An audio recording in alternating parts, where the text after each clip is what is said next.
Hi, welcome back to my YouTube channel. ಇವತ್ತಿನ ರೆಸಿಪಿಯಲ್ಲಿ ನಾನು ಮೂಂಗ್ ದಾಲ್ ಪಾಯಸವನ್ನು ಹೇಗೆ ಮಾಡ್ಕೊಳ್ಳೋದಂತ ಹೇಳ್ತಾ ಇದ್ದೀನಿ. ಇದು ಸಮ್ಮರ್ಗೆ ತುಂಬ ಹೆಲ್ಪ್ ಆಗುತ್ತೆ, ತುಂಬ ತಂಪು ಕೊಡುತ್ತೆ ಬಾಡಿಗೆ. ಇದಕ್ಕೆ ಬೇಕಾಗಿರೋ ಇಂಗ್ರೀಡಿಯೆಂಟ್ಸು ಒಂದು ಅರ್ಧ ಕಪ್ ಆಗುವಷ್ಟು ಮೂಂಗ್ ದಾಲ್ ಹಾಗೂ 1 ಕಪ್ ಆಗುವಷ್ಟು ಬೆಲ್ಲ ತೊಗೊಂಡಿದ್ದೀನಿ, ಹಾಗೆ ಸ್ವಲ್ಪ ತೆಂಗಿನಕಾಯಿ. ಇವಾಗ ನಿಮಗೆ ಸಮ್ಮರ್ ಸ್ಟಾರ್ಟ್ ಆಗ್ತಿರೋದ್ರಿಂದ ಹೀಟಿನ ಅಂಶವನ್ನು ಬಾಡಿಯಲ್ಲಿ ಕಮ್ಮಿ ಮಾಡಲಿಕ್ಕೆ ನೀವು ಇದನ್ನು ವೀಕ್ಲಿ 1 to 2 ಮಾಡ್ಕೋಬೋದು. ಒನ್ ಟೈಮ್ ಅಥವಾ ಟ್ವೈಸ್ಲಿ ಮಾಡ್ಕೋಬೋದು. ಈಗ ಕಾದ ಕುಕ್ಕರ್ಗೆ ಮೂಂಗ್ ದಾಲನ್ನು ಹಾಕ್ಕೊತಾ ಇದ್ದೀನಿ. ಅದನ್ನು ಸ್ವಲ್ಪ ಸೆಮಿ ಫ್ಲೇಮಲ್ಲೇ ಫ್ರೈ ಮಾಡ್ಕೊತಿದ್ದೀನಿ, ಗೋಲ್ಡನ್ ಬ್ರೌನ್ ಬರೋ ತನಕ. ಸ್ವಲ್ಪ ಮಾಡ್ಕೊಂಡಿದ್ರು ಸಾಕು.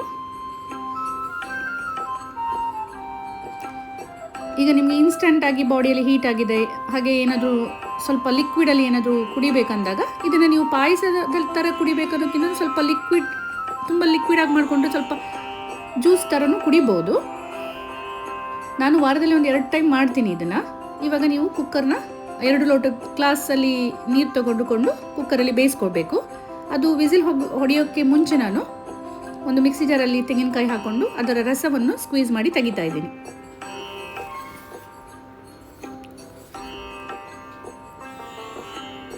ಹಾಗೆ ಒಂದು ಪಾತ್ರನ ಇಟ್ಕೊಂಡು ಇವಾಗ ವಿಸಿಲ್ ಹೊಡೆದಿರುವ ಮೂಂಗ್ ದಾಲ್ ಬೇಳೆಯನ್ನು, ಬೇಯಿಸಿದ ಮೂಂಗ್ ದಾಲ್ ಬೇಳೆಯನ್ನು ಆ್ಯಡ್ ಮಾಡ್ತಾ ಇದ್ದೀನಿ ಇಲ್ಲಿ.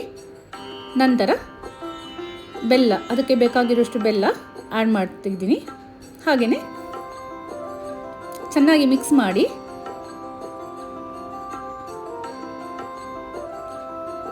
ಒಂದು ಸಣ್ಣ ಪ್ಯಾನಲ್ಲಿ ಇವಾಗ ನಾನು ಸ್ವಲ್ಪ ಗೋಡಂಬಿ, ತುಪ್ಪ 2 ಸ್ಪೂನ್ ತುಪ್ಪ ಹಾಕಿ ಗೋಡಂಬಿ ದ್ರಾಕ್ಷಿಯನ್ನು, ಜನರಲಿ ನಾನು ಇದು ಆ್ಯಡ್ ಮಾಡಲ್ಲ, ಸಮ್ ಟೈಮ್ ಯಾರಾದರೂ ಗೆಸ್ಟ್ ಮನೆಗೆ ಬಂದಾಗ ಪಾಯಸ ಏನಾದರೂ ಮಾಡಿದರೆ ಆ್ಯಡ್ ಮಾಡ್ತೀನಿ ಗೋಡಂಬಿ ದ್ರಾಕ್ಷಿ. ಗೋಡಂಬಿ ಸ್ವಲ್ಪ,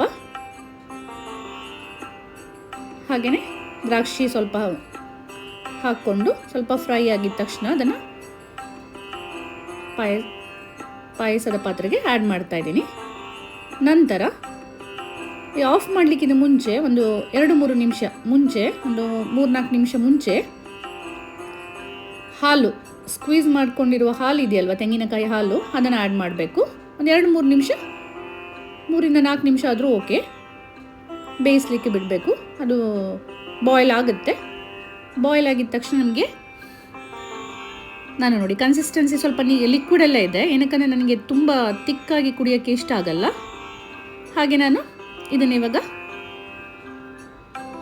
ವೆಸಲ್ಗೆ ಹಾಕ್ಕೊಂಡು ರೆಡಿ ಮಾಡ್ಕೊಂಡಿದ್ದೀನಿ. ಇವಾಗ ರುಚಿಯಾಗಿರುವ ಸಮ್ಮರ್ ಮೂಂಗ್ ದಾಲ್ ಪಾಯಸ ರೆಡಿಯಾಗಿದೆ. ನಿಮಗೆ ಈ ರೆಸಿಪಿ ಇಷ್ಟ ಆಗಿದ್ದರೆ ನಿಮ್ಮ ಫ್ರೆಂಡ್ ಜೊತೆ ಶೇರ್ ಮಾಡಿ, ಹಾಗೂ ಸಬ್ಸ್ಕ್ರೈಬ್ ಮಾಡಿ ನನ್ನ ಚಾನಲನ್ನು, ಹಾಗೆ ಲೈಕ್ಸ್ ಮಾಡಿ, ಹಾಗೆ ಪಕ್ಕದಲ್ಲಿರೋ ಬೆಲ್ ಐಕನ್ನ ಪ್ರೆಸ್ ಮಾಡಿ. Thank you.